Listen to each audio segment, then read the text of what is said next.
paz.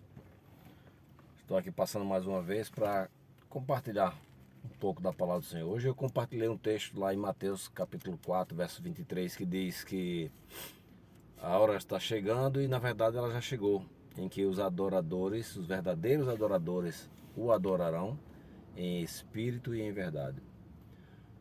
O próprio Cristo está explanando isso. Mas aí eu quero falar sobre todo o capítulo 4.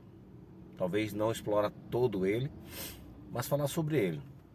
Eu estava meditando e nesse capítulo 4 de João, Jesus Cristo está falando, quando ele chega lá em Samaria e encontra a mulher samaritana, né? É um texto muito conhecido de todo mundo. E ele começa a conversar com essa mulher, quebrando em primeiro lugar um paradigma.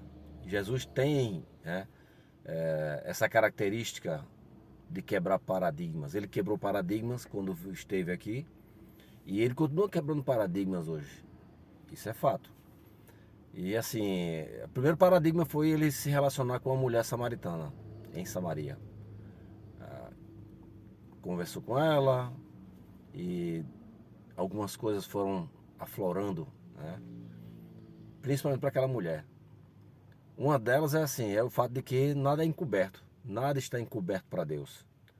Podem estar encobertas para mim ou para você, mas para Deus nada está encoberto. Todas as coisas são reveladas ao Senhor. Ele conhece todas as coisas, ele é o alfa e o ômega, né? O princípio e o fim. Então assim, o Senhor Jesus Cristo revela para ela aquilo que ele já sabia dela ali naquele momento. O fato de que ela não tinha um marido, o marido que ela tinha era de outras pessoas. Ele teve vários maridos, mas nenhum deles era dela verdadeiramente. A outra coisa que esse texto ele relata é que Deus ele é maior, Jesus Cristo é maior do que qualquer coisa, do que qualquer ser. Tanto é que a mulher diz ela assim, serás tu maior do que Jacó?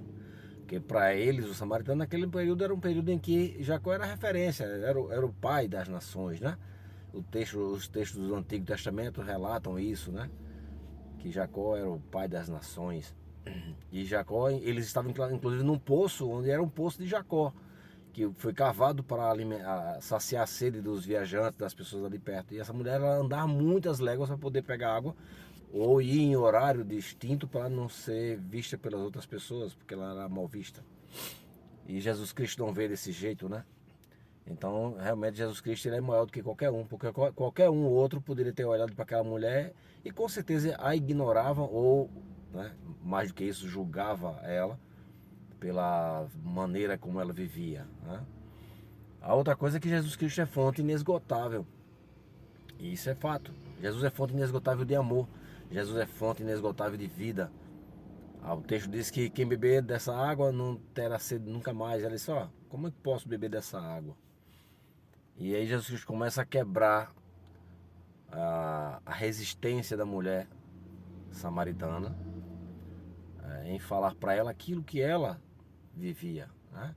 Relatar para ela aquilo que ele sabia, porque nada é oculto para ele.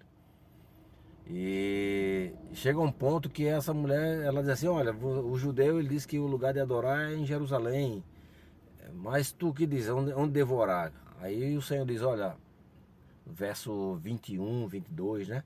Quando ele fala assim, olha, vai chegar um tempo em que nem Jerusalém, nem no monte. E irmãos, eu acho que esse tempo é agora. Porque as pessoas estão muito voltadas ao templo, a um local, como sendo aquele local de adoração, para adorar daquele jeito, naquele regime, naquela metodologia. E eu posso dizer para você com toda certeza que é bom ir ao culto na igreja, nada contra, mas as pessoas estão num ritmo religioso onde as regras não são as regras apostólicas nem bíblicas, né? São as regras dos homens realmente. A liturgia do culto, como se vestir, como se portar. E eu creio, irmão, ou irmã, meus filhos, né? Meus amados, que isso pouco importa para o Senhor. Tanto é que o verso 23 ele fala, né? O tempo chegará e esse tempo chegou em que o Senhor ele vai olhar para aqueles que verdadeiramente adoram a Ele. Algumas pessoas pensam que adorar a Deus é ir todo domingo para a igreja. Tem muitas pessoas que estão esquecendo que o Senhor nos chamou para ser sal e luz. E essa semana eu recebi um vídeo de um pastor e achei muito interessante e acho interessante compartilhar. Em que ele diz assim, pô, se nós somos sal e luz, por que as pessoas querem viver isoladas dentro de um grupo de igreja? Como ser sal apenas dentro da igreja? Porque pessoas são ritualistas, elas estão ali naquele ritual e estou adorando a Deus e Deus está recebendo. A pergunta é, será que é isso mesmo que Deus quer?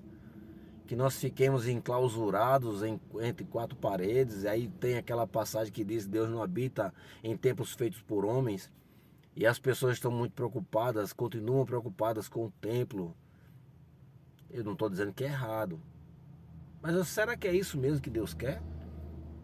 Ou será que Deus quer que nós sejamos sal e luz, aonde não há sabor diante de Deus e onde não há luz do Senhor?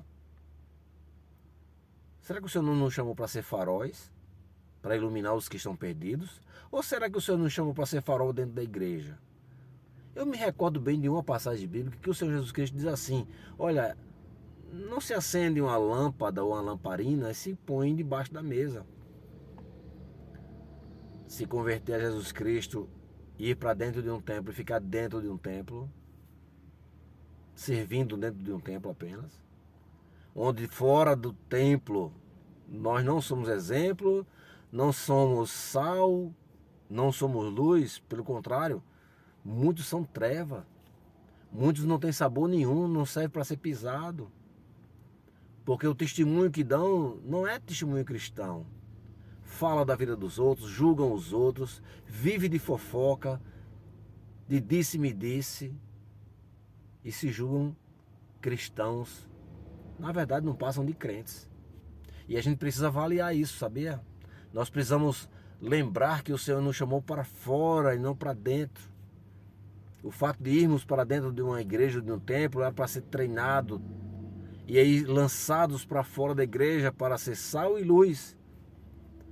Não à toa Jesus Cristo diz em suas últimas palavras aos seus discípulos: ide pregar o evangelho a toda criatura, batizando-os em nome do Pai, do Filho e do Espírito Santo.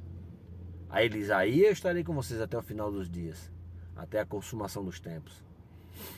Então, amados, fica essa reflexão.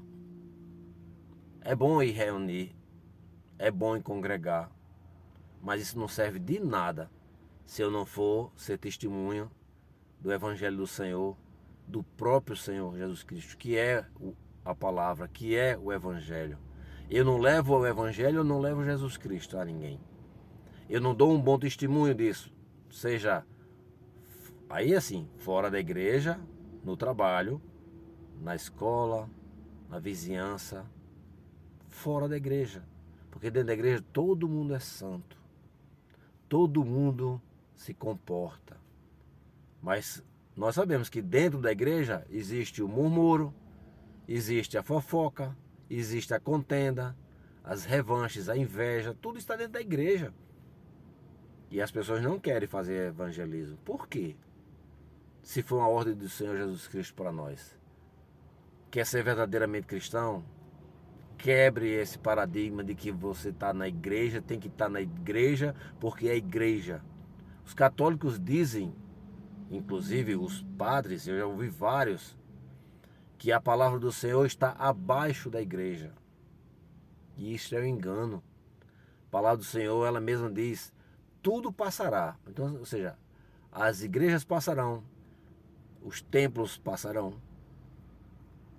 as regras humanas passarão, mas a palavra do Senhor é eterna. O Senhor Jesus Cristo é eterno. E aí vem outro ponto também dentro desse mesmo capítulo 4. Você é templo do Espírito Santo. Você é templo do Espírito Santo. E aí você não recebe ninguém, não acolhe ninguém, não muda com ninguém, você não trabalha a vida de ninguém, você não se permite ser usado por Deus para mudar a vida de ninguém, a não ser que seja para pior, né? Então precisamos refletir sobre isso.